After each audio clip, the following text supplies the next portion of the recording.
Hey guys, welcome back to another video. Today I'm going to be reviewing for you Yeager and Bucket from the Resistance line. This set has been out for a little bit now, and I have just kind of put off getting him because the Resistance figures are subpar with articulation and pretty expensive nowadays, especially a 2-pack. So I definitely wanted this set, but I just had other wants that came first. So I finally gotten around to getting this set, and it's actually pretty cool from what I can tell in the packaging.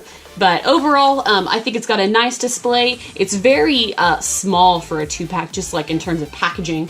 Of course, the card is really, really thin, as all of the new figures seem to be. There's no reinforcement, no heavy cardboard.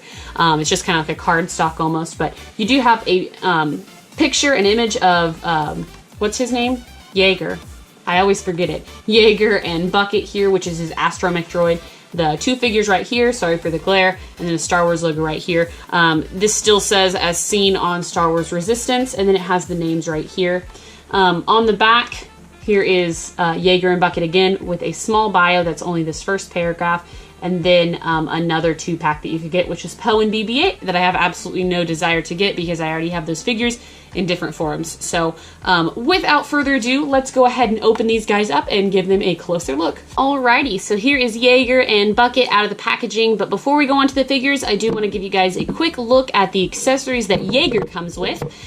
He's got a little tiny blaster pistol. It's in a somewhat navy color. But pretty simple. You can see the details, but nothing's colored in. He has nowhere to put this blaster. And he also comes with a helmet. It seems like all the Resistance figures come with like some sort of racing helmet, which looks really nice. The coloring on it is very cool, and the orange visor is actually sparkly. I don't think you could probably pick it up. And so I was like, oh cool, they finally made a helmet that you could put over the character. I'm like, but this character has like really large hair, so I was kind of surprised. And then I got to looking at it further, and there's just a neck hole. So you're supposed to take this figure's head off his body and put a faceless helmet on it that's, I guess it's not see-through, it's opaque. So hold on just a second, let's try that out before we get to reviewing Yeager, because this is like really weird to me. Let's see. Alright, well that's not weird at all. Yeager has no face. Anything that you're seeing through that visor there is going to be his neck peg. What? Oh, I don't understand what Hasbro was thinking with this. It's very weird. I mean, I guess you don't have to see his face, but like the concept of it is so strange. Like, who is gonna do this? He has no head. He's just a helmet with nothing in it. That's very weird. Like Tora Doza that I reviewed in the past, she had a face in her helmet, which was fine, I guess. But fine compared to this one. I am not a fan of this, guys. I really don't like the design. It is super, super weird. Hopefully you can, I don't know if you can make anything out with that inside.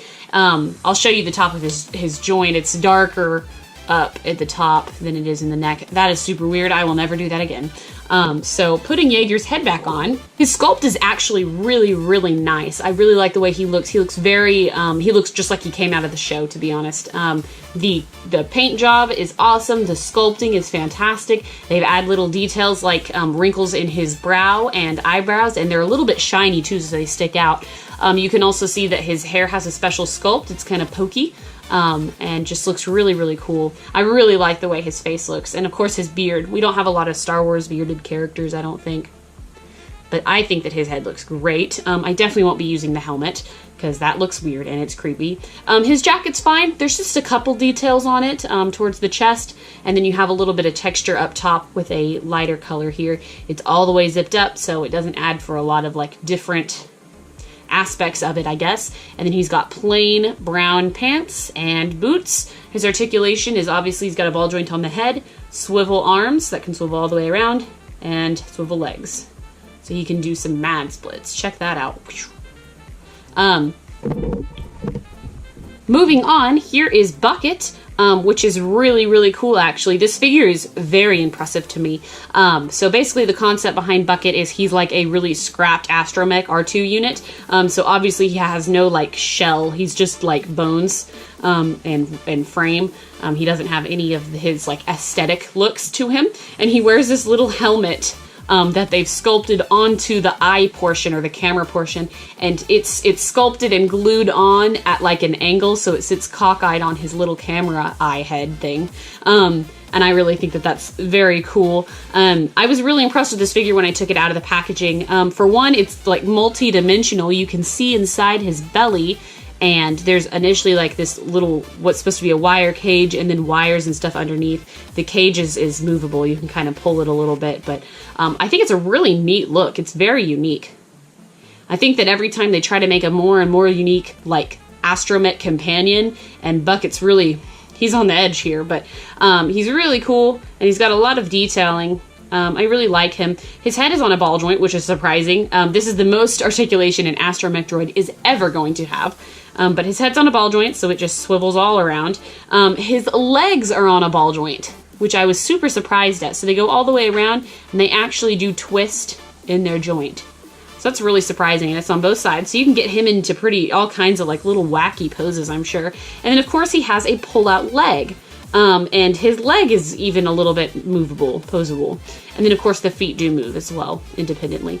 Now when the leg, the middle leg is all the way pulled out, to me the figure looks a little awkward because the torso seems so short to me. And I guess it would have extended like right to the foot on a normal astromech. I don't know. There's just something that looks a little odd when his middle leg is pulled out. But I guess that's how he looks on the show. But overall, I think he's really cool. This pack is definitely really interesting, I guess. But I would personally get it for Bucket. Bucket's a really cool figure, and they did a very impressive job on him. While he's kind of bare bones, you definitely get repaid in articulation for this droid, so you can make him very animated.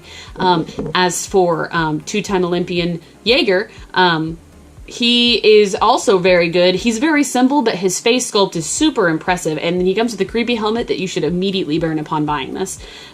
So I think overall, these figures are pretty good. I think I paid $15 for the two of them, which sounds about right. So it's kind of up to you if you want to pay that for limited articulation with Yeager, but not with a Bucket.